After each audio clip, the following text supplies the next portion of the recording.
హృదయాన్ని తాకుతుంది. ఎందుకు? సరిచేయబడాలని, సాంఘిక జీవిత సమాజంలో బ్రతుకులు సరిచేయబడాలని వాక్యం ద్వారా ప్రభు నీతో మాట్లాడుతారు. సేవకుడు కాదు అక్కడ మాట్లాడేది, పరిశుద్ధాత్మ దేవుడు ఆయన ముఖాంతరం ద్వారా, దైవ సేవకుల ముఖాంతరం ఉండి మిమ్మల్ని మనందరినీ సరిచేయడానికి వాక్యంతో ప్రభు మాట్లాడతారు. అంత మాత్రమే ఆయన రక్తం ఆయన ఆఖరి రక్తం నీ కొరకు నా కొరకు పిడుగుతులకు తినబడి ఒళ్ళంతా నాలుమలై తినబడి ఏమి మిగిల్చుకోలేదు నీ కోసం. మనమైనా మన పిల్లల కోసము ఆస్తిపాస్తులో భాగం పంచుతామేమో, అరే చిన్నోడ నీకు, పెద్దోడ నీకు, కూతురు నీకు అని చెప్పి పంచుతామేమో. కానీ యేసయ్య అంతా ఇచ్చేశాడు మన కోసం. ఏమి ఇచ్చేశాడట? సమస్తాన్ని తన తాను సమర్పించుకున్నాడు, అర్పించుకున్నాడు. ఆయన రక్తధారను ఆ కల్వరిగిరిలో నిజంగా ఆయన కార్చిన అమూల్యమైన ప్రశస్తమైన రక్తం మనందరికీ కూడా విమోచన, పాపపు విమోచన. ఆ రక్తం ద్వారానే మనం కడగబడాలి. అంత మాత్రం పరిశుద్ధాత్మ దేవుణ్ణి, ఆత్మదేవుణ్ణి మన పైన కుమ్మరించడానికి ఈ మూడు కలిస్తేనే మనం ఏం చేస్తామంట? లయకర్త చేతుల నుంచి విడిపించబడతాం. ఇప్పుడు దాకా ఏం చెప్పుకున్నాం తెలుసా? ఉపోద్ఘాతమే చెప్పాం. ఇప్పుడు ఉంటుంది అనమాట. ఏం చేయాలి? మొదటి మాట ముందు మనం చెప్పుకున్నాం కదా, లయకర్త మీ మీదకి వస్తున్నాడు, దుర్గములకు కావలి కాయము, మార్గంలో కావలి ఉండుము, నడుము బిగించుకొని బహుబలంగా ఎదిరించు. ఇక్కడ చెప్పిన దుర్గాలకు కావలి ఉండు. అసలు దుర్గం ఎలా స్థాపించబడుతుంది? కీర్తన 8వ సంకీర్తన 2వ చరణం. శత్రువులను పగ తీర్చుకున్న వారిని మార్పివేయుటకై మీ విరోధులను బట్టి బాలులకయు చంటి పిల్లలకయు స్తుతుల మూలనగా నువ్వు ఒక దుర్గాన్ని స్థాపిస్తావు. చాలు. దేవునికి స్తోత్రం. హల్లెలూయా.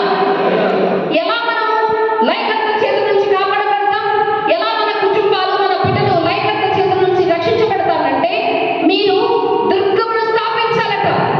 దుర్గాన్ని స్థాపించడం మాత్రమే కాదు, ఆ దుర్గానికి మీరు కావలి ఉండాలంట. ఎలా దుర్గము స్థాపించబడుతుందంటే నీ పిల్లల యొక్క బాలకి చెట్టు పిల్లల యొక్క స్తుతుల మూలాన దుర్గమునంటే ఉదయకాలపు అరుణోదయ ప్రార్థన వరకు ఉందా?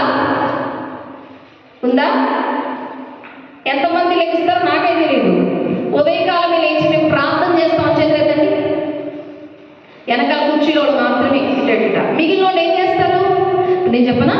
పొద్దున్నే లేస్తారు, ఉదయాన్నే బెడ్ కాఫీ తాగడం అలవాటు, ఛాయ్ దగ్గరికి వెళ్తారు, ఛాయ్ తాగుతారు, పొద్దున్న చీపురు కొరకట్ట పట్టుకుంటారు, ఊడుస్తారు. తర్వాత అంతకుముందేమో కరువు పనులు ఉండే, ఇప్పుడు కరువు పనులు ఉన్నాయో నాకు తెలియదు, పనులకు వెళ్ళిపోతారు. ఇదే కదా దినచర్య. కానీ ఎలా మీరు లయకర్త చేతి నుంచి రక్షించబడతారు అంటే దాని అర్థం ఏంటో తెలుసా? మీ దుర్గములకు కావలి ఉండుము అని అంటే ఆ దుర్గం ఎలా స్థాపించబడుతుందంటే అదే అరుణోదయ ప్రార్థన. నువ్వు ఉదయకాలం లేచి నువ్వు ఎప్పుడైతే స్తుతిస్తావో నీ స్తుతి మూలాన దుర్గములు స్థాపిస్తావు. అంత మాత్రమే కాదు, ఆ దుర్గములకు కావలి అంటే నీ కుటుంబంలో ప్రార్థన అనే దుర్గమును స్థాపించాలి. దేవునికి స్తోత్రం. హల్లెలూయా. నీ బిడ్డలకు, నీ కుటుంబానికి కంచె ఉండాలి, దుర్గమును స్థాపించాలి. ఆ దుర్గాలకు కావలి ఉండాలి అంటే ఉదయకాలం స్తుతి నైవేద్య వాళ్ళ యొక్క ప్రార్థనలు మనం చేయాలి. అంత మాత్రమే కాదు, ఆకాశ పక్షులు ఏంటట? తన కిలకిల రావాలు వినబడక ముందే ఎవరికి? మనుషులకు, దేవునికి. అంత మాత్రమే కాదు, రేడియోలో సుప్రభాతం రాకముందే, మసీదులో అజా వినబడక ముందే, సూర్యుడు ఉదయించబడక ముందే, అందరికన్నా ముందే నువ్వు అరుణోదయ ప్రార్థనకు లేచి చేతులెత్తి ప్రభువా నీకు స్తోత్రములు నాయన, కోవిడ్లోనే చనిపోవాల్సిన నేను నిన్ను బ్రతికున్నానంటే నీ కృప నాన్న అని చెప్పి ప్రభు చేసిన మనకు మేము చేసిన మేళ్ళన్నిటి బట్టి స్తుతించడం వల్ల, యారు నాకు ఇచ్చిన బిడ్డలను బట్టి, నా కుటుంబాన్ని బట్టి, సంతతిని బట్టి నీకు స్తోత్రములయ్యా, పంచభూతాలను బట్టి స్తోత్రం అని చెప్పి నువ్వు ఎప్పుడైతే ప్రభువుని స్తుతిస్తావో, కనపరుస్తావో, నీ కుటుంబాలకు దుర్గములు స్థాపించబడుతుంది. దేవునికి స్తోత్రం. హల్లెలూయా. కానీ పక్షులు లెగుస్తున్నాయి, సూర్యుడు ఉదయిస్తున్నాడు, నువ్వు మాత్రం లెగవట్లేదు కదా. ఉదయమా హే హృదయమా ప్రభు యేసుని ప్రార్థించవే.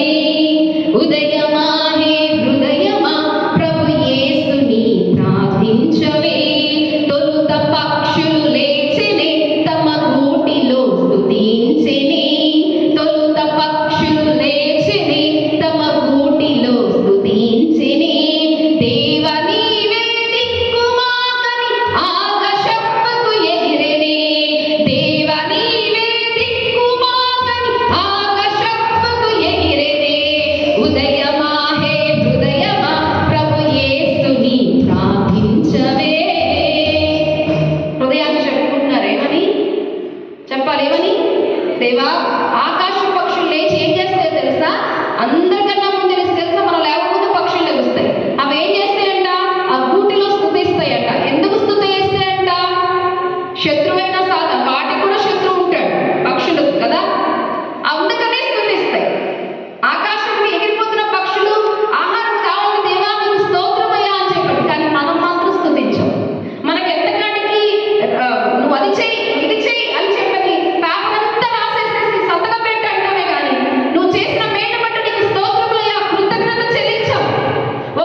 నా మూడు రావట్లేదమ్మా, నా బిడ్డలు రావట్లేదమ్మా, నా వాళ్ళు రావట్లేదమ్మా. టీవీ ఎవరు చూస్తారు? టీవీ ఎవరు చూస్తారు? మనమే కదా చూస్తారు కూడా కదా. టీవీ చూడాలంటే మరి ప్రార్థన ఎలా జరుగుతుంది? ఈ మధ్య అన్నీ కూడా వచ్చేస్తాయి.